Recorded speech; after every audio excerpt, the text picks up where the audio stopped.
Magandang araw mga kasari-sari, kamusta po kayo ang inyong negosyo?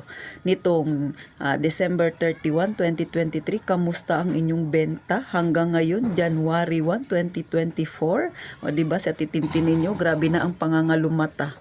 Pero okay na okay pa rin kasi nga medyo malaki ang naging benta ni Ate Tintin dahil nagsara ako ng alauna ng madaling araw. Tapos ngayon nagbukas naman ako ng alas 8. O di ba ilang oras lang ang aking tinulog mga kasari. Pero syempre hindi yan ang pag-uusapan natin, yung puyat, hindi yan. Ang pag-uusapan natin ay ang GCash, 'di ba? Sa mga nakasubaybay talaga sa akin, alam nila yan kung kailan ako nagsimulang magkaroon ng GCash. Nitong December lang din.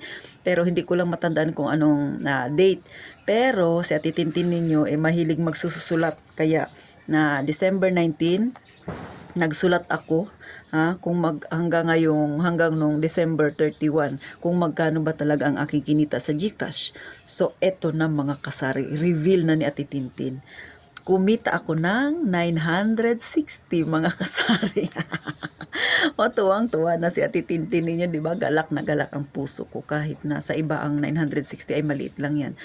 Pero syempre sa ating mga nasa masa ang pamumuhay, malaking halaga na yan. Kasi nga hindi naman natin dadamputin ang 960, yan ay pinaghirapan natin. Isa pa, para sa akin mga kasari, malaking halaga na yan. Kung yung piso nga, mahalaga na yan sa aking tindahan. Mas lalo na ang 960. O, diba? Segundo lang yan, pipindot-pindot ka lang. So, malaki pala talagang tinutubo sa GCash mga kasari.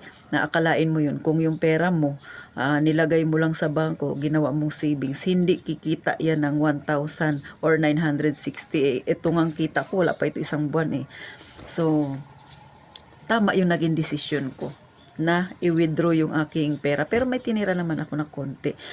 Tapos yung una kasi ang aking naging GCash lang ay 500. Nagsimula ako sa 500. Tapos nadagdagan ko siya ng hindi ko matandaan kung magkano ba, kung 1.5 ba galing sa benta ng aking tindahan. Kasi nung time na yun may nagpa-GCash sa akin.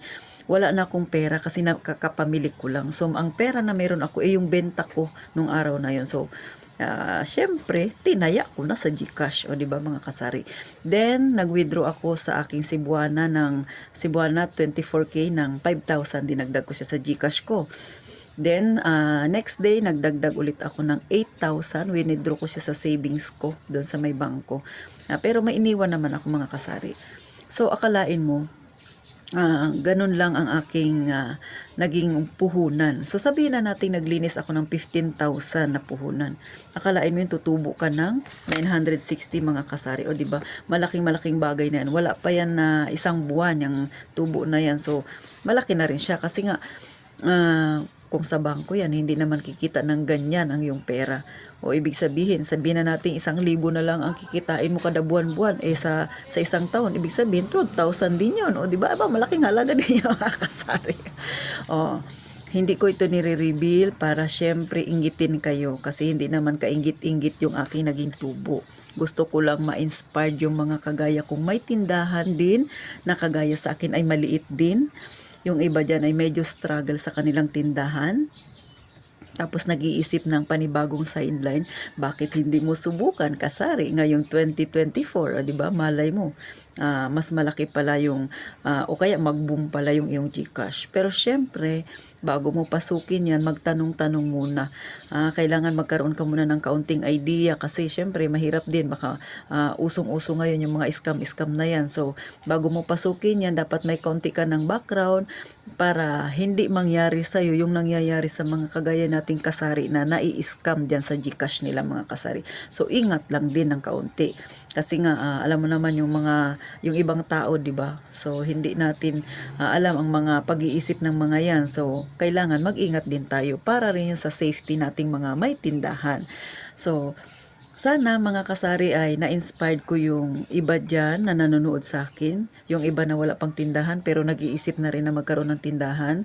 Na malaking tulong din po talaga yung GCash. Isa yan sa aking masasabi mga kasari. Malaking tulong siya. So paano mga kasari? Maikling vlog lang ito ni Ate Tintin. Dahil gusto ko lang ma-inspired dyan yung mga nanonood sa akin na may maliit ding tindahan. At saka yung mga iba dyan na nagbabalak din na magkaroon ng tindahan. Bakit hindi nyo muna pag-isipan ng maigi? Kung kung magtitindahan kayo, ay maganda siguro yung GCash. Pero 'di ba, habang wala pa kayong tindahan, mag-ipon na muna para pag sumabak na kayo, meron kayong mapagkukunan mga kasari. Kasi nga, madali na lang naman magkaroon ng tindahan pagka ikaw ay may puhunan. Madaling magkaroon ng negosyo pagka ikaw ay may pera, ha? So, paano mga kasari? Sana ngayong 2024, mas maging successful tayo sa ating maliit na negosyo. Yan ang laging wish na titintin. At saka, syempre, yung health natin, sana nasa maayos din. Kasi anuhin mo yung marami kang pera kung hindi naman maayos yung health mo. O, diba? At higit sa lahat, ipag-pray natin ang ating kalusugan at ang ating maliit na negosyo na umahon-ahon naman. Tayong mga nasa masa, hawak kamay tayo, isang hakbang na naman, pasulong mga kasari, ha? Walang atrasan mga kasari. Kahit na may dumating na problema, go lang, fight lang ng fight. Huwag panghihinaan ng loob. Yan ang maging goal natin ngayong 2024. So, paano mga kasari? Sana napangiti kayo ni Ate Tintin. Nagkaroon ng idea yung iba dyan na nanonood sa akin. Lagi kong sinasabi, mag-iingat kayong palagi mga kasari.